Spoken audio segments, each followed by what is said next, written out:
भाइयों और बहनों, बाइबल में एक नाम आता है मेल्कीसेदेक, एक ऐसा व्यक्ति जो उत्पत्ति अध्याय 14 में हमें अचानक से मिलता है और फिर उतनी ही रहस्यमय तरीके से कहानी से गायब हो जाता है। ना उसके आने की कोई भूमिका, ना उसके जाने का कोई कारण, बस कुछ ही आयतें और फिर एक ऐसा सन्नाटा जो सवालों से भर देता है। फिर समय आगे बढ़ता है, सैकड़ों साल बीत जाते हैं और दाऊद भजन संहिता 110 में अचानक इस नाम को फिर से जिंदा कर देता है। और जैसे ही हम सोचते हैं कि यह सब पुराने नियम तक ही सीमित था, तभी नए नियम में इब्रानियों की पुस्तक इस रहस्य को और भी गहरा कर देती है। तो सवाल यह है, कौन है यह मेल्कीसेदेक? क्यों बाइबल उसके पिता माता वंश, जन्म और मृत्यु के बारे में कुछ भी नहीं बताती? क्या यह कोई साधारण राजा था, या फिर क्या यह स्वयं यीशु मसीह का एक पूर्व प्रकट होना था? आज हम इसी सच्चाई को जानने वाले हैं।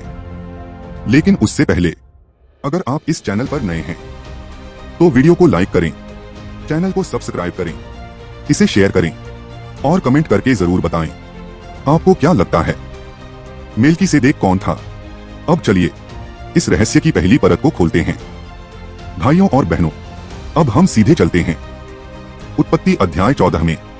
यह वह समय है जब अब्राहम एक बड़े युद्ध से लौट रहा होता है।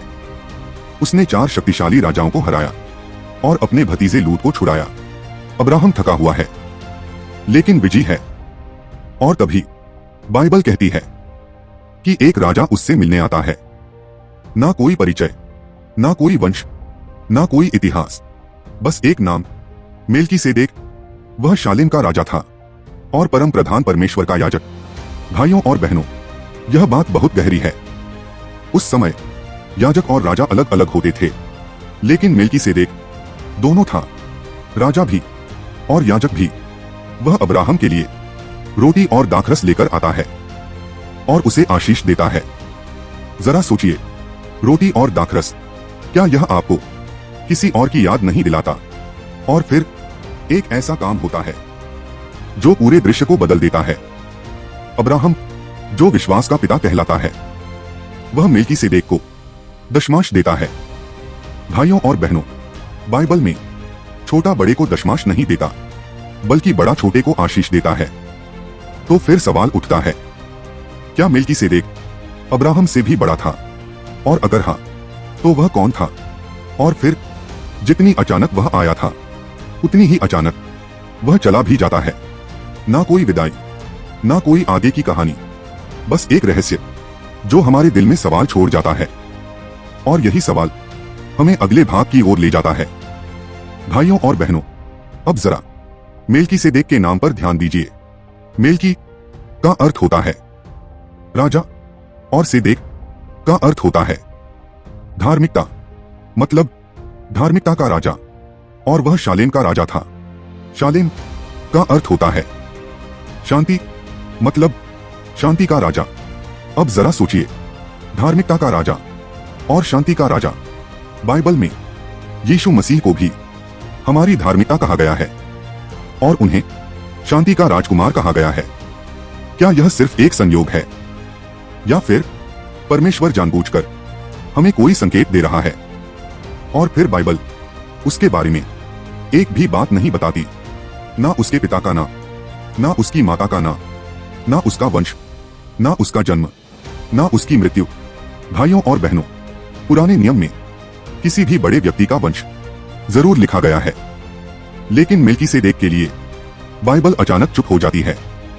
क्या इसलिए क्योंकि वह मनुष्य नहीं था, या इसलिए क्योंकि उसका जीवन इस धरती की सीमाओं में बंधा हुआ नहीं था? यही रहस्य हमें अगले भाग में ले जाता है।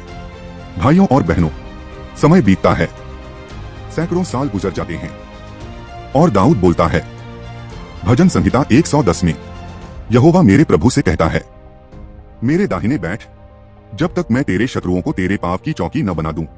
लेकिन यह सिर्फ एक सामान्य भविष्यवाणी नहीं है। इसके बाद दाऊद कहता है, तू मेल्कीसेदेक की रीति पर सदा का याजक है। भाइयों और बहनों, ध्यान दीजिए, सदा का याजक हारून की रीति पर नहीं, बल्कि मेल्कीसेदेक की रीति पर। मतलब यह याजक हमारे समझ के पार एक अलग तरह का याजक था। और फिर दाऊद इसके बारे में इतना बोलते हुए भी कहते हैं, यह याजक आने वाले मसीह का संकेत है। अब सवाल उठता है, यदि मेल्कीसेदेक केवल एक मानव राजा था तो सदा का याजक कैसे हो सकता है? और यदि यह एक प्रतीक था तो यह प्रतीक किसके लिए बना? भाइयों और बहनों, सभी मार्ग हमें नए नियम की ओर ले जाते हैं, जहां इस रहस्य को और स्पष्ट किया गया है। भाइयों और बहनों, अब हम नए नियम की ओर बढ़ते हैं, जहां मेल्कीसेदेक का रहस्य और भी गहरा होता है। इब्रानियों की पुस्तक में लिखा है, मेल्कीसेदेक ना पिता वाला, ना माता वाला, ना वंश वाला, उसके दिनों का कोई आदि नहीं और जीवन का कोई अंत नहीं। भाइयों और बहनों, ध्यान दीजिए, यह कोई साधारण राजा या याजक नहीं था। और फिर लिखा है, वह परमेश्वर के पुत्र के समान ठहराया गया। समान ठहराया गया मतलब यह उसकी प्रकृति या अस्तित्व यीशु मसीह के समान था। कुछ विद्वान मानते हैं कि मेल्कीसेदेक यीशु का पूर्व अवतार था, एक प्री इनकार्नेट प्रकट होना। कुछ कहते हैं यह केवल एक प्रतीक था, यीशु की महान याजकाई का संकेत। लेकिन एक बात स्पष्ट है, मेल्कीसेदेक की याजकाई यीशु की सदा की याजकाई से जुड़ी है। भाइयों और बहनों, हमारे सामने यह सवाल है, क्या यह मानव था या क्या यह यीशु मसीह का रहस्यपूर्ण रूप था? और यही रहस्य हमारे विश्वास को और गहरा करता है। भाइयों और बहनों, चाहे मेल्कीसेदेक यीशु मसीह का पूर्व प्रकट होना था या केवल उसकी छाया, एक सच्चाई कभी नहीं बदलती। यीशु ही सदा का राजा है, सदा का याजक है और सदा का उद्धार करता है। मेल्कीसेदेक आया और चला गया, लेकिन यीशु आज भी जीवित हैं और वह आज भी हमारे लिए परमेश्वर के सामने सिफारिश करते हैं। भाइयों और बहनों, अब सवाल यह नहीं है मेल्कीसेदेक कौन था, सवाल यह है, क्या आपने उस सदा के याजक यीशु मसीह को पहचाना है? अगर यह वीडियो आपके दिल को छू गया हो तो इसे लाइक करें, शेयर करें और चैनल को सब्सक्राइब करें। कमेंट में जरूर बताएं आपको क्या लगता है, मेल्कीसेदेक कौन था? हम मिलेंगे अगले वीडियो में एक और बाइबल के रहस्य के साथ। तब तक जुड़े रहिए यीशु कनेक्ट के साथ।